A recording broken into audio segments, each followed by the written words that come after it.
Najua hiki ndo kipindi kipendacho,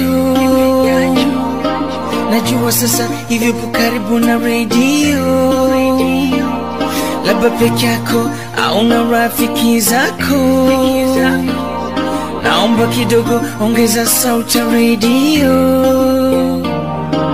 nachukua nafasi kuongea nawe kwa wimbo. Nimetunga special kwa ajili yako mrembo, mtangazaji kati ya wimbo usiweke jingo.